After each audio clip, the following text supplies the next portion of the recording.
안녕하세요. 보안쟁이 피아입니다.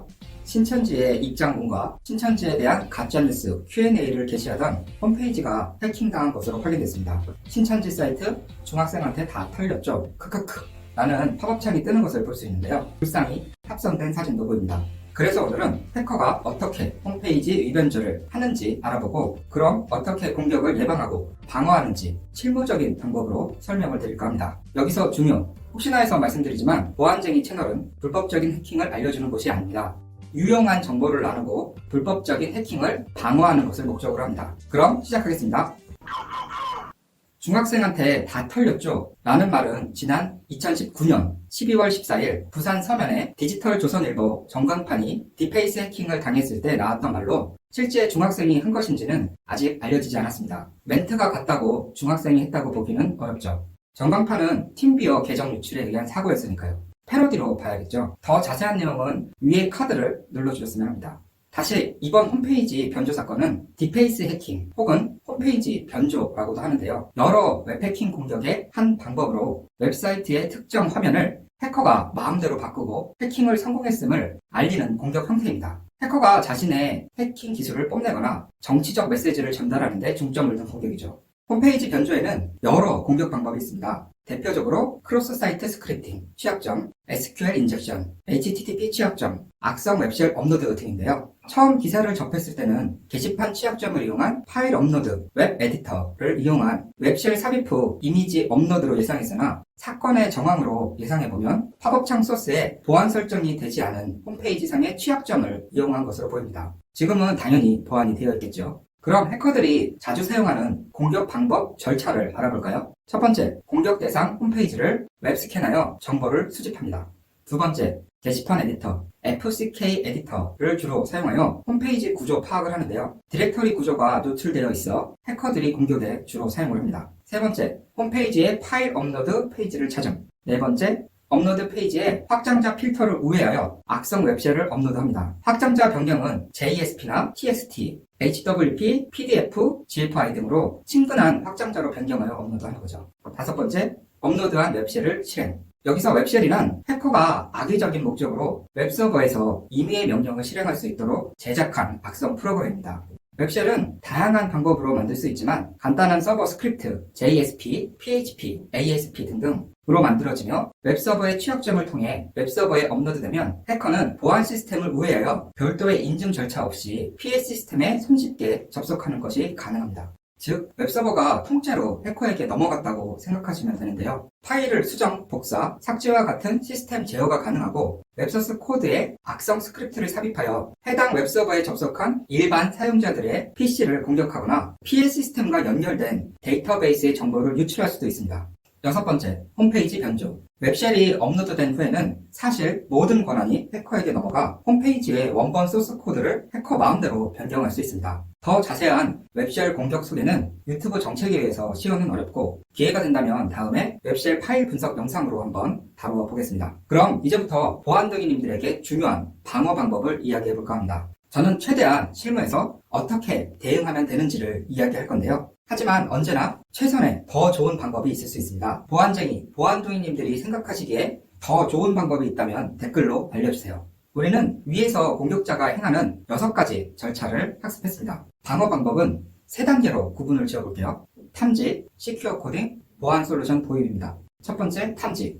스캔 공격. 1초만 고민해보시죠. 어떻게 해야 할까요? 내가 관리하는 웹서버에 웹스캔이 들어온다면 어플리케이션의 취약점을 찾는 웹스캔 공격은 탐지하고 얼마나 빠르게 대응하는지가 생명입니다. 외부 공격자가 스캔을 돌렸는데 공격 IP가 바로 차단된다면 보안 관제 서비스가 되고 있음을 인지하고 타겟화된 공격이 아니라면 공격을 멈추고 다른 취약한 페이지를 찾는 경우도 있습니다.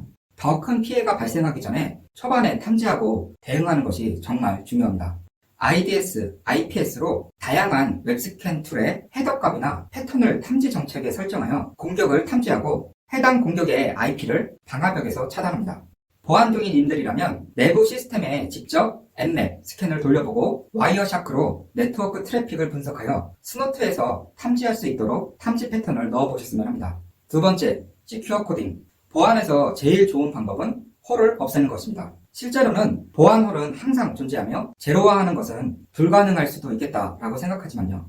그래서 지속적인 취약점 점검을 통해 계속 보안 허점을 찾고 조치를 해야 합니다. 본론으로 들어와 개발 단계에서 위험한 형식의 파일 업로드를 방어하기 위한 설계 시 시큐어 코딩이 적용되어야 합니다. 웹서버에 파일 업로드하는 것을 효과적으로 제거해야 하는 거죠.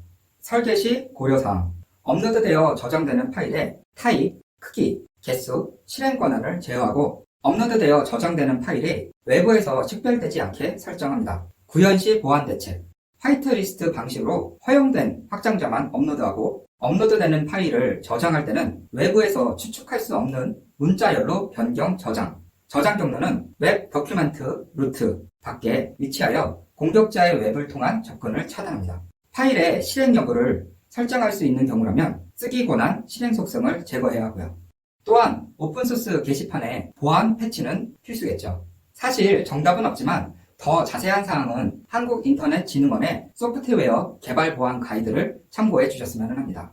참고로 공개형 게시판 에디터 FCK 에디터는 거의 모든 브라우저에서 사용이 가능한 에디터로서 글 작성, HTML 편집, 표 삽입 등이 가능합니다. 현재 FCK 에디터는 3.0대 버전으로 업그레이드 되면서 CK 에디터로 이름이 변경이 되어 CK 에디터 4 공식 홈페이지에 들어가면 다운로드 하실 수 있습니다. 풀 패키지로 받으면 모든 기능을 포함되어 있어 편리하고요. 관련 자료는 네이버 보안쟁이 카페에 올려두겠습니다. 사실 유용한 툴을 악용해서 사용하는 것으로 에디터 내용은 패스할게요. 세 번째, 웹쉘 전용 차단 솔루션 도입. 상용화된 웹방화벽 솔루션을 통한 차단과 웹쉘 탐지 솔루션을 통한 탐지 복구 방법입니다. 방화벽과 웹방화벽의 차이는 아시죠? 웹방화벽, 웹 어플리케이션 파이어월, 와프라고 불리는 일반적인 네트워크 방화벽, 파이어월과는 달리 웹 어플리케이션 보안에 특화된 방화벽입니다. 네트워크단에 설치하여 SQL 인젝션, 크로스 사이트 스크립트 등과 같은 웹 공격을 탐지하고 차단하는 거죠. 보안 중위님들은 IIS 웹서버에서는 웹나이트, 아파치에서는 모드 시큐리티로 테스트해 보셨으면 합니다. 관련 자료는 역시 네이버 보안쟁이 자료실에 올려두겠습니다. 웹쉘 탐지 솔루션은 에이전트 방식으로 웹서버 파일 시스템의 변동을 실시간으로 인지하며 삽입되는 웹쉘 및 악성 URL을 즉시 검사하고 관리자에게 통보하거나 검역소에 격리 조치합니다. 악의적인 권한 변경에 대응하고 웹서버 설정 파일이 변경이 탐지되면 기존의 정상적인 소스값을 가지고 있다가 자동으로 변경하는 기능도 제공합니다. 기업이나 단체 자체 홈페이지를 운영 중이신 분이라면 웹 취약점 점검을 통해 더 자세한 보안 컨설팅도 가능하니 댓글이나 아래 홈페이지 게시판으로 문의하시기 바랍니다. 오늘의 결론입니다. 웹쉘을 통한 홈페이지 변조는 비교적 간단한 방법으로 심각한 피해를 줄 수 있는 강력한 공격 기법입니다.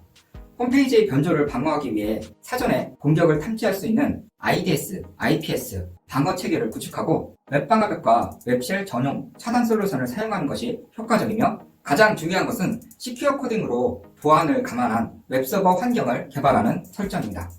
오늘은 여기까지입니다. 도움이 되셨다면 좋아요와 구독하기 한 번씩 꼭 부탁드릴게요. 그럼 오늘도 하루도 행복하세요.